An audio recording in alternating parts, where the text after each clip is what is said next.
Ačiū. Dėkui. Pirmiausia, noriu padėkoti Regitrui už inicijuotą renginį, už tai, kad pakvietė į tokią aplinką.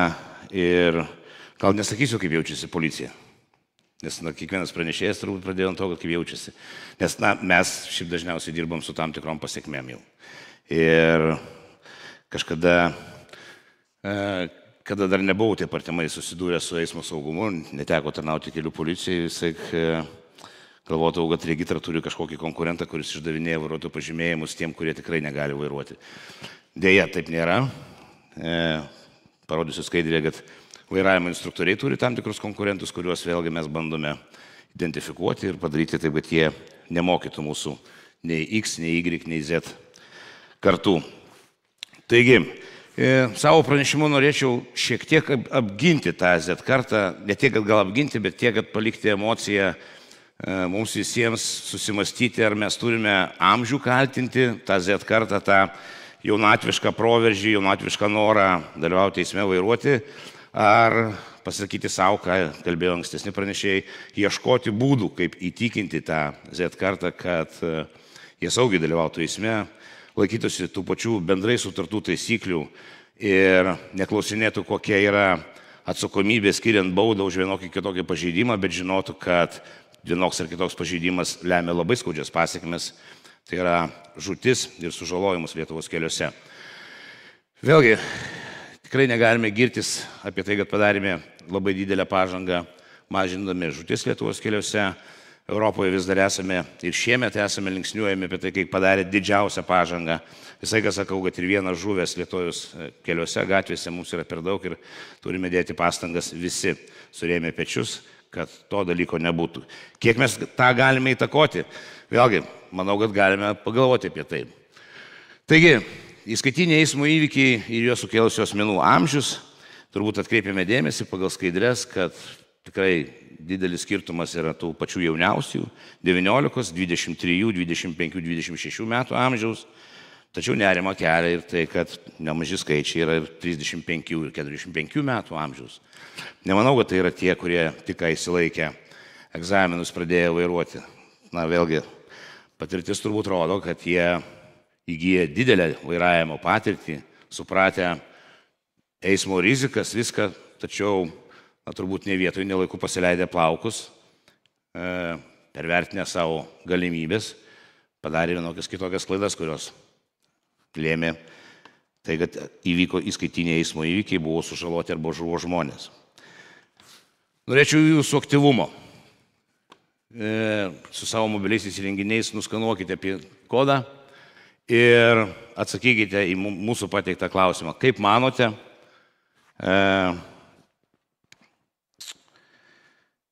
kokio amžiaus vairuotojai, kokio amžiaus vairuotojai yra dažniausiai eismo įvykių kaltininkų? Koks yra vairavimo stažas?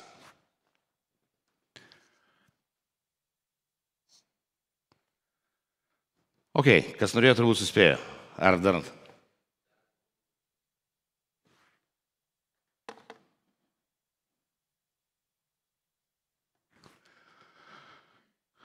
Kokį turim skaičių? Tuoj.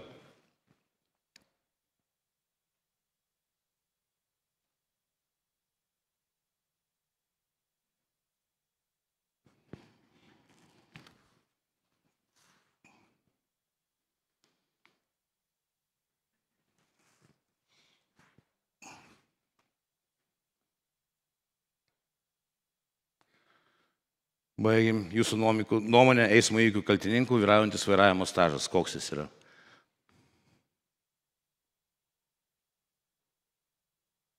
Čia gal per daug laiko turbūt duota 40 sekundžių, turbūt tiek nereikės.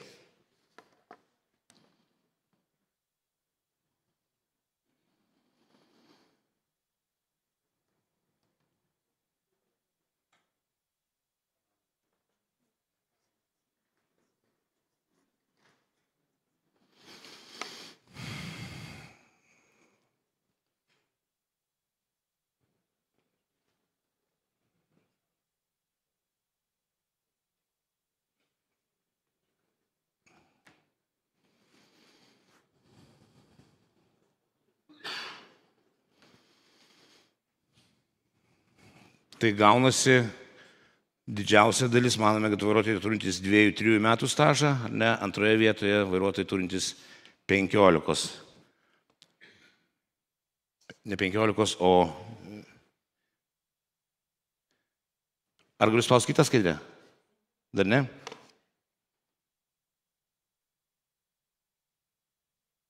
Na, kadangi nepriklausau Z kartai, tai turbūt man sunku su tom visom technologijom žinoti, kada kas pasibaigs, kada kas prasidės.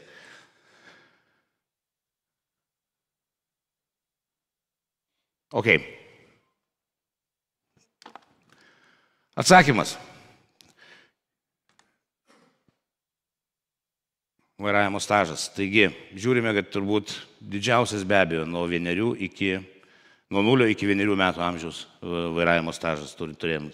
Tačiau kelia nerima, kad antroje vietoje yra nuo 20 iki 21.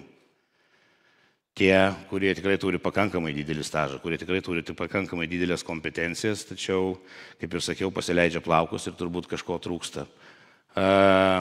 Bijau teikti iniciatyvas, nes kartais pateiktos iniciatyvos išvirksta į labai gilias diskusijas arba kažkokius tai projektus, bet gyvenimas, mokymasis visą gyvenimą turbūt yra efektyvus dalykas, kuris priverčia mus vėlgi daryti pokyčius savo elgesyje, atsižvelgiant į laikmatį, į pasikeičiusias situacijas, į pasikeitusius dalykus.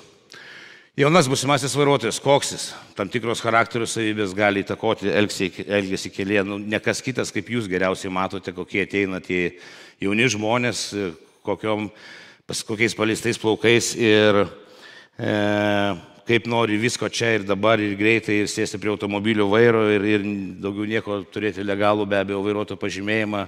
Prieš 2 metus lankantis pavasarį vienoje motociklininkų įrangos parduotuvė buvo labai išgąsdintas, kuomet paklausiau, kokie ateina vairuotojai pas jūs pirkti įrangos, tie motociklininkai. Sako, ateina diena po regitros egzamino, nusiperka šalmą ir lekia toliau su tapkim. Sakau, o apranga, dar ką, jiems nereikia. Vadinasi, kažkur yra padaryta klaida, kad jeigu jiems nereikia tų apsaugos priemonių, batų, pirštinių, kitų elementų, kurie sąlygoja tą saugų dalyvavimą eisme ir vėlgi tą patį saugo to paties jaunojo motociklininko gyvybę ir sveikatą. Rudeniui, apsilankius toje pačioje parduotuvėje, šiek tiek nudžiugino, kad įvyko tam tikras pokytis, kaip minėjo pardavėjai, kad tikrai ateina labiau motyvuoti, pradėjo vasaros pabaigoje, atėjo labiau motyvuoti motociklininkų vairuotojai, kurie vėlgi norėjo, gal jie patyrė kažkokias griūtis ir suprato, kad ta apranga ir tos apsaugos reikalingos jiems, galbūt pasikeitė kažkas kitas. Ir šitoje vietoje vėlgi reikia turbūt paminėti labai seną, dar 19 amžiaus pasisakymą, kad nėra didesnio nugalėtojų už tą, kuris sugebėjo nugalėti pats save. Tai apie tas pačias charakterio savybės, impulsyvumas, emocingumas, rizika, jos kažkokiu momentu turbūt aprimsta, bet vėlgi, ką rodo mūsų praktika, ką rodo eismo įvykiai ir 20 metų vairavimo patirtis, jos rodo, kad jos vėlgi atsiranda ir jos išlenda į paviršių ir išlenda ne pačiom geriausiam sąlygom. Be abejo, mes irgi, policija, tikrai norime, kad vairuotojai būtų atsakingi, drausmingi, kad būtų pareigingi ir jaustų pagarbą tiek eismo saugumui, tiek taisyklėm, kurios reglamentuoja būtent tą eismo saugumą. Nors vėlgi turbūt ir jūs matote, kad ne kiekvienas jaunuolis ateina į vairavimo mokyklą visiškai negalvodamas apie tai, kad vairavimas yra padidinto pavojaus veikla, kad tikrai reikalinga atsakingai išmokti vairuoti ir ne žiūrint į tas valandas, ne žiūrint į tos papildomus mokymus, kad tikrai jaustumsi esas pasirengęs dalyvauti viešajame eisme savarankiškai, be kažko kito pagalbos. Dar vienas klausimas tada, ką rodo statistika jaunųjų vairuotojų kelių eismo taisyklių pažeidimai. Kaip manote, jaunieji vairuotojai kokius dažniausiai daro kelių eismo taisyklių pažeidimus? Vėlgi prašau paleisti, jeigu galima.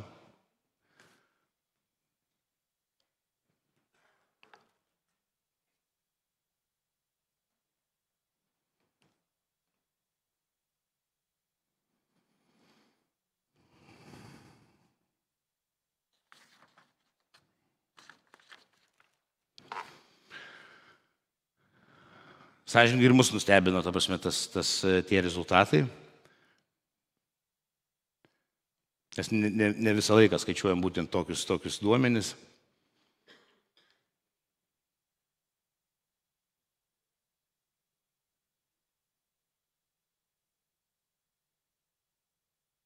Aš viršysiu turbūt laikas tais visais, bet nieko. Policijai galima.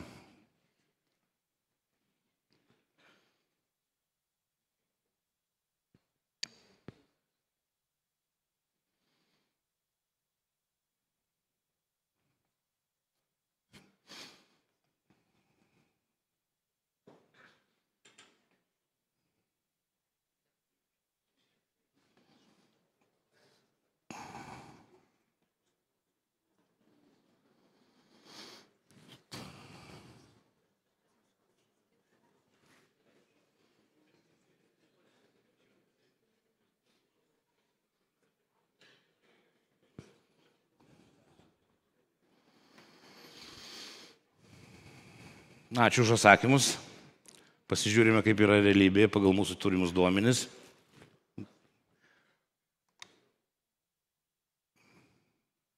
Spausti. Spaudžiu, bet nelabai.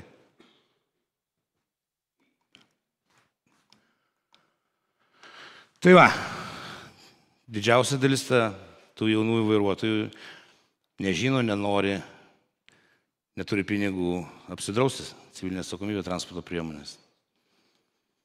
Nežinau, kiek yra kartojama apie tai, kad tai yra būtina sąlyga dalyvauti eisme ir kad jinai reikalinga pirmiausia tam pačiam vairuotojui, kad jisai turėtų tam tikros apsaugas. Kalbėdami apie kitus pažeidimus, bus sekančios skaidrės šiek tiek išgryninta. Vėlgi, tie kiti pažeidimai, tai galbūt jie nėra tokie pavojingi, tie patys gesintuvų neturėjimai, vaistinėlių, dar ką nors, bet noriu pasakyti, kad policija tuos nereikšmingus pažeidimus nustato tik tada, kada tie vairuotojai užfiksuojami nelegaliuose lenktynėse, dar kur nors, kuomet darome specialiasias policijos operacijas ir šitoje vietoje parodome, kad tam tikroje erdvėje, tam tikrų laikų tie jaunieji vairuotojai neturėtų dalyvauti. Vėlgi tas pats neregistruotų transporto priemonių vairavimas, tas jaunuolis, galbūt pamirštam pasakyti apie tai, kad ta priemonė turėtų būti registruota. Tie skaičiai tikrai, manau, parodė, kaip ne viską suprantame, ar ne? Gal čia tie patys skaičiai, gal aš dėl jų neapsistosiu. Šiek tiek džiugina tai, kad beveik paskutinėje vietoje yra keleivių naudojimas saugos diržais ir tvarkos pažeidimas. Jau saugos diržus tikrai mes sakome, kad įveikėme. Mačiau, kad užduotas klausimas dėl pažeidimų, kurie, kalbant tiesiai šviesiai, kalbam apie nelegalius instruktorius, ar ne? Tai berods 23 metais su saugų transporto administracija darėme bendras priemonės, turėdami informaciją, tas skaičius yra šiek tiek daugiau. Mes tikrai, policija linkusi gauti informaciją iš jūsų, ne iš ko kito tiesiogiai, ar per e-policiją, ar kažkokiais kitais kanalais apie tai, kad matote, kad kažkas užsiiminėja tą veiklą, kurią neturėtų užsiiminėti, jo labiau, kad atsakomybė instruktoriams tenka jums. Vėlgi, šitoje vietoje yra nelegalūs jūsų konkurentai, kuriuos tikrai turėtumėm eliminuoti iš to, kad mokytų tas, kas gali mokyti, tas, kas moko mokyti ir tas, kas turi tokią pareigą. Bendradarbiavimas, vėlgi, tikslas siekiamas yra vienas, visi tikrai norime to, kad mūsų keliuose nežūtų. Ir nežinau, prieš porą metų esame pasirašę memorandumą, kuris vadinasi Vizija 0 ir 2050 metams norime, kad Lietuvoje nebūtų žuvusio žmogaus tuos keliuose nei vieno. Kiek jis yra žinomas, tikrai kartais ir pakankamai atsakingoje aplinkoje tenka išgirsti, kad apie tą Viziją 0 girdima pirmą kartą. Vėlgi joje dalyvauja institucijos, kurios atrodytų mažai susietos su saugiu eismu.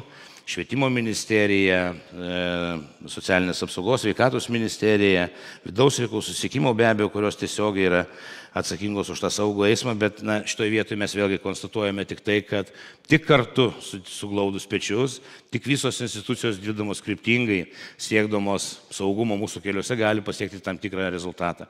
Šitoje vietoje vėlgi pasigirsiu ir policijos tam tikrą veiklą.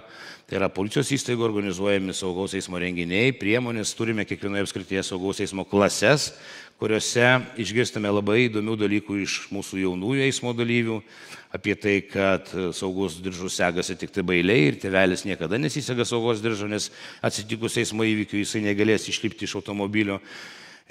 Tikime tuo, kad tas jaunimas, kuris prasisuka pro saugos eismo klases, papasakoja tėveliam, kokios yra pasiekmes neprisisegus saugos diržo ir kas gali atsitikti. Tikrai siekime to, kad apie saugų eismą būtų pradėta kalbėti kaip galima anksčiau jaunimui. Iki mokyklinio ugdymo įstaigose, mokyklose. Tikrai turėjome šiokią tokią ir politinę valią prieš kelis metus, kad mokymo programoje atsirastų saugaus eismo tam tikras dalykas. Tačiau, vėlgi nepavyko dėl to, kad mūsų moksleiviai yra per daug užimti, per daug turi užsiėmimų ir apie saugų eismą jiems turėtų papasakoti tėveliai, o kita vertus medikai, kaip reikia važiuoti paspirtuku, elektriniu paspirtuku ir kita. Ir vėlgi kartoju savo įstrigusi pavyzdį, kuomet degant raudonam šviesoforo signalui per pėsčiųjų perėją, mama tempia 5-metį per tą pėsčiųjų perėją. Tikėtis, kad tas 5-metis elgsis tinkamai, dalyvaudamas eisme vienas, turbūt nevertėtų.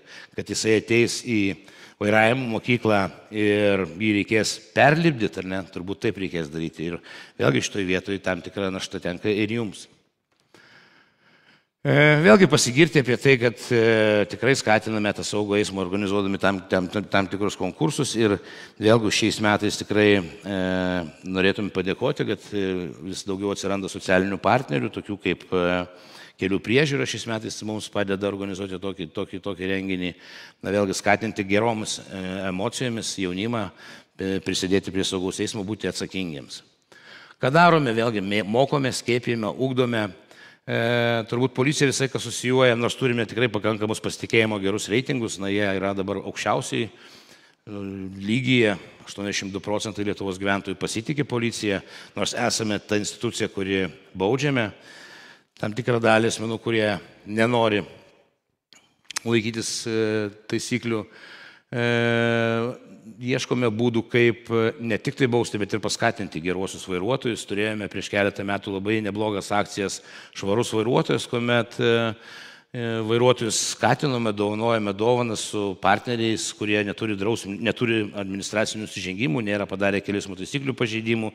Kvietėme draudimo bendrovės su iniciatyva, kad atskleisime duomenis apie asmenį, jeigu jis sutiks, kad jis nėra padaręs administracinių nusižengimų, kad jam mažėtų draudimo įmoka. Logiška, nes jis yra atsakingas vairuotojas, nedarantis pažeidimų, tačiau negavome to pritarimo. Tikimės, kad ateityje ieškome vėlgi tų partnerių, kas galėtų paskatinti tą gerąjį elgesį vairuotojų. Vėlgi visai norime tą motyvuoti, skatinti vairuotojų sąmoningumą, supratimą, ne tik saugoti save, bet ir saugoti aplinkinius. Kita vertus irgi siekime apie tai, kad ir ta pati visuomenė netoleruotų daromų kelių eismo taisyklių pažeidimų ir vėlgi visą laiką kartoju, kiek kartų keleivis perspėjo vairuotojų paėmęs į mobilų įrenginį į rankas, kad taip elgtis nevalia ir kad jis kelia pavojų pirmiausia jam pačiam vairuotojui ir aplinkiniams. Vėlgi šitoje vietoje norime turbūt pasakyti ir apie tai, kad iš tų pačių šeimų ir mokyklų tikimės, važiuojame aktyviai, dirbame su jaunimu, diegiame saugaus eismo normas, viską, bet vėlgi tie kiekiai turbūt neatliepia tų lūkesčių, kas nori to dalyko daryti. Tokios įtaigos mokymas, ugdymo priemonės, teorija ir praktika, kartu nepasiduoti vien tik jaunimo norams, polinkiams. Vėlgi šitoje vietoje turime pašėlusi, pasiutusi pretendentą tapti vairuotojų, jūs turite, ar ne, įstatyti tam tikras normas, tam tikras vėžes, kad vėlgi vairavimas yra tikrai atsakingas dalykas ir turime žiūrėti, kaip tą dalyką darome. Nors tikrai, kaip sakome, keičiasi mūsų Lietuvos eismo dalyvių, vairuotojų kultūra, moralė ir visai, kad parodome pavyzdį, kad išvažiuojant iš greitėjimo juostos vis dažniau praleidžia vairuotojų, bet mes sakom, tai nėra kultūra. Tai yra normalus elgesys, kultūra yra visai kas kita. Kultūra yra, kaip mes rodome pagarbą visame eisme, kaip mes dalyvaujame tame eisme, kaip mes atsakingai elgiamės, kaip mes vėlgi neieškome savo programuose navigacijos programėlėse pažymėtų ir paženklintų vadinamųjų trikojų, o žiūrime savo spidometrą ir laikomės nustatyto greičio. Vėlgi šitoje vietoje labai gera yra pasisakymą pasakiusi Laura Šeibokaitė, Vytauto Didžiojo universiteto psichologijos katedros docentė, kad ar žmogus prie vairo, ar namuose, ar darbe elgesi vienodai, vadinasi, jei žmogaus kultūra elgesi kasdienime gyvenime kultūringai, elgsis ir vairuodamas ir atvirkščiai, jei linkęs į agresiją, tokie patys jausmai jam pasiseks ir vairuojant. Žmonės labai individualūs ir skirtingo temperamento, vieniems emocijos kyla greičiau, kiti pasiduoda provokacijoms, dar kiti į viską reaguoja. Kodėl aš paminėjau šitą citatą? Dėl to, kad ne kas kitas, bet vairavimo instruktoriai turbūt matosi, kur reikėtų labiau papasakoti, ką reikėtų labiau akcentuoti tam jaunuoliui, žmogui, kurį mes pradedame mokyti dalyvauti eisme, vairuoti transporto priemonę. Ir vėlgi noriu parodyti tikrai nepriekaištaudamas, ko išmokėme, bet galbūt pasakydamas, kažko neišmokėme.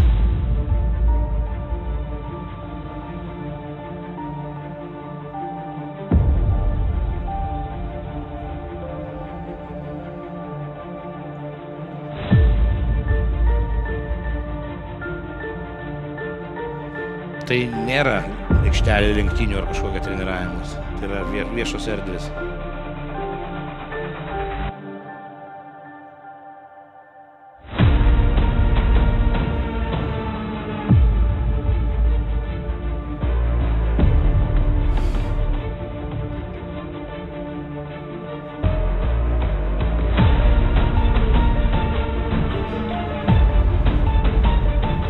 Stebėtojai irgi labai saugus.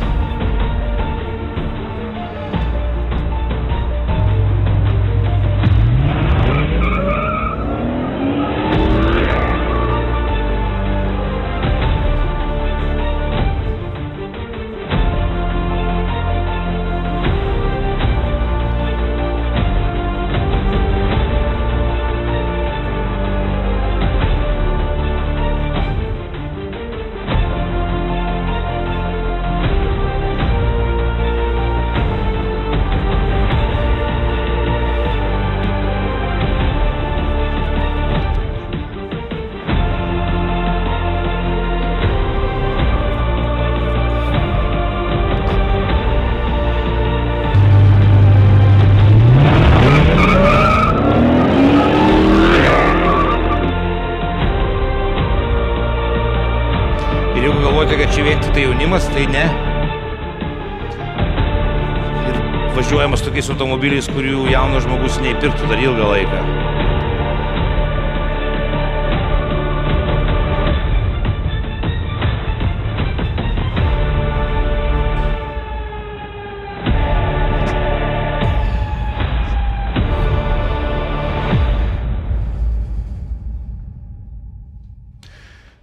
Jo, čia trūksta dar vieno video, kuomet Klaipėdoje policijos pareigūnai padaro porą saulučių, ar ne? Tai jie susilaukia lygiai tokios pačios atsakomybės. Jie pabaigia lygiai tas pačias vairavimo mokyklas, jie turi lygiai tas pačias kompetencijas. Na, turi šiek tiek noro paišdykauti ir mes vėlgi savo praktiką, kad mes viešinami, neslėpė tų dalykų, kalbame su savo bendruomenė, kad taip elgtis nevalia, o jeigu norite išmokti ekstremalaus vairavimo, tą dalyką reikia daryti legaliai. Tikrai turime patirties ir su tais pačiais nelegaliais dragais, kada traukos lenktynėmis, kada prieš keletą metų inicijavome tą legalius dragus ir tikrai neturėjome vilties, kad ištrauksime visas nelegalias lenktynės į legalias lenktynės, bet tikrai nemažai vairuotojų atsiliepė į mūsų pakvietimą ir dalyvavo tose lenktynėse, kiek žinau, jos vyksta ir dabar, policijos iniciatyvos nebereikia, tikrai raginome tą bendruomenę tų ekstremalų, kad jie tas savo išdaigas krėstų legaliai trasose. Vėlgi turime ir saugaus eismo ambasadorius, lenktynininkus, kurie socialiniuose tinkluose išsako savo nuomonę, kad šitas, kas buvo parodyta, tai yra absoliutus neprofesionalus chuliganizmas, kuris kelia pavojų pirmiausia jiems ir aplinkiniams.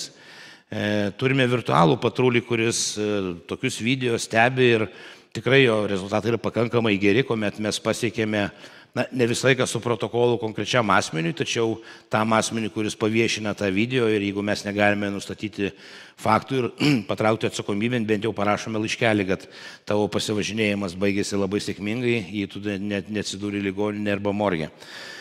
Tai va, tai aš turbūt tiek norėjau pristatyti šią tematiką, tai mano šiek tiek apgynimas yra, kad ne tik tai patys jauniausi vairuotojai, tik ką pabaigė mokymus ir įgiję vairuotojų pažymėjimą, kelia daugiausiai rūpesčių, bet kelia rūpesčių ir tie, kurie turi didelės patirtis, kurie turi tikrai didelės kompetencijas, turbūt laikui bėgant išdrįsę jas išbarstyti ir tikrai nenoriu inicijuoti, bet galbūt reikėtų pagalvoti apie mokymąsi visą gyvenimą. Ar pranešimą baigiau? Ačiū už dėmesį.